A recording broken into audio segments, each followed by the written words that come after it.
vous ne démontrez n'avoir aucun de ces prérequis. Parce que vous ne respectez pas la République, vous ne respectez pas nos lois.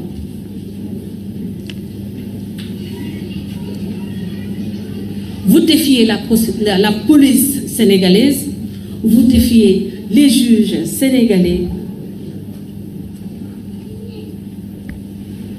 Vous savez que vous n'êtes pas apte à voyager, mais vous dites quand même que vous allez voyager. Vous êtes un manipulateur. Lucifer lui-même se perdrait dans vos mailles. Lucifer ou Belzébuth lui-même prendrait des leçons avec M. Ousmane Sonko.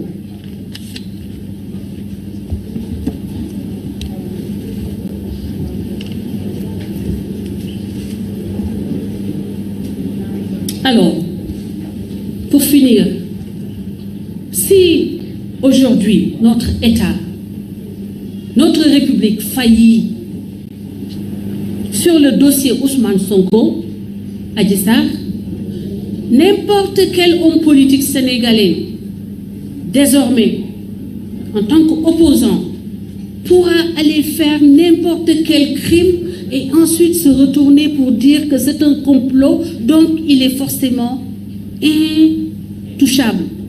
Par exemple, demain, qui nous dit que Ousmane Sonko ne va pas aller organiser le braquage de la banque centrale pour financer sa campagne, et après, quand il aura 6 milliards en poche, quand on voudra l'arrêter, il va dire c'est un complot, Macky Sall, le mot complot. Mais c'est aussi simple que cela.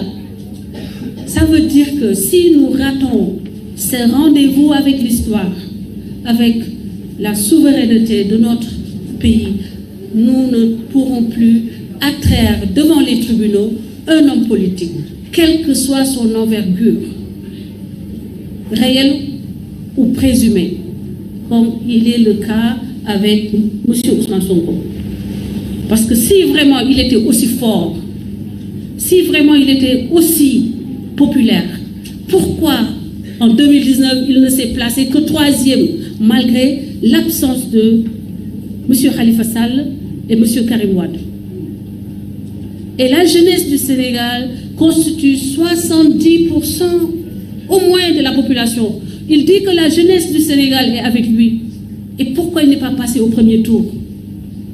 Donc vous voyez, entre les faits et les chiffres, les présomptions des uns et des autres et la réalité, il y a un fossé.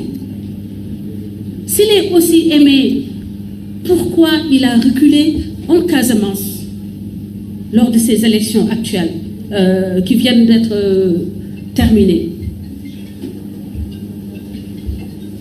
C'est pour vous dire, chers compatriotes, chers frères et sœurs, nous avons le devoir historique de faire respecter la République, de faire que aucun Sénégalais ne soit au-dessus de nos lois. Et c'est surtout pour cela que nous luttons pour Adji Raby Sarr et contre la violation des droits de Adji Raby Sarr. La violation des droits de Adji Raby Sarr validerait la violation, les violations passées et les violations à venir des femmes sénégalaises. Et ça, nous ne voulons pas le vivre, nous ne voulons pas assister à ce recul démocratique et le Sénégal est bien au-dessus de cette excusez-moi de le dire comme ça, est bien au-dessus de cette république bananière que Ousmane Sonko veut maintenant créer à partir de l'opposition. Merci de nous avoir prêté votre attention. Je suis ouverte à toutes vos questions. Nous n'avons pas choisi sur le volet, nous avons convoqué la presse. Nous n'avons pas trié sur le volet, nous nous sommes ouverts aux questions des uns et des autres. Parce que nous n'avons rien à cacher, nous n'avons pas peur de questions, nous n'avons aucune question qui pourrait nous faire peur. Et c'est ça, le Sénégal, le vrai. Voilà, merci beaucoup, Présidente Hélène. Merci. Des points clairs, bien ciblés, bien articulés, bien argumentés, bien démontrés. Et je pense que la presse et le public en a pris connaissance, et les Sénégalais d'ici d'ailleurs ont beaucoup appris. Très rapidement, on va prendre quelques réactions. D'accord. Vous savez, au niveau du présidium, tout à l'heure j'ai fait une brève présentation.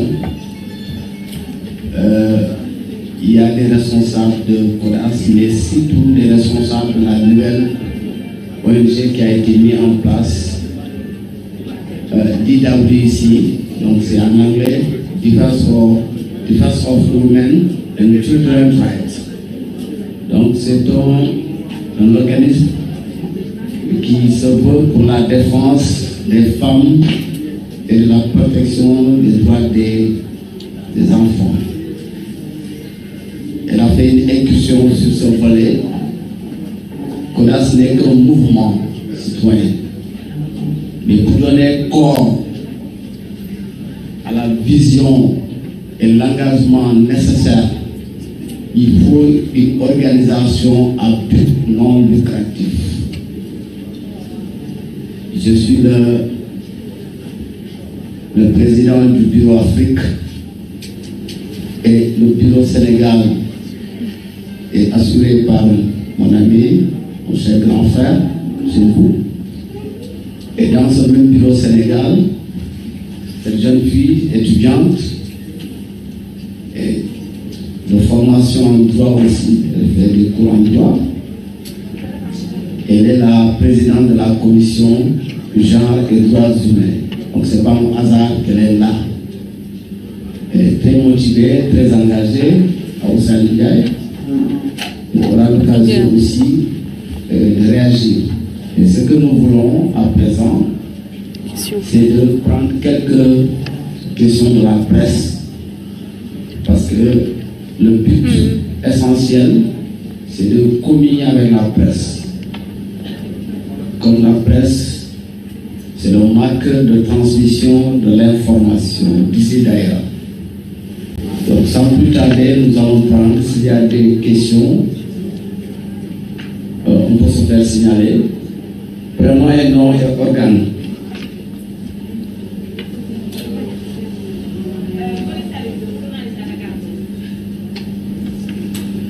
Dakar.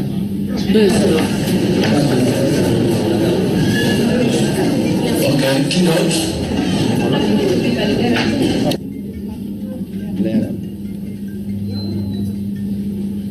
Ok. Qui d'autre? Question. Question, oui, pour la presse.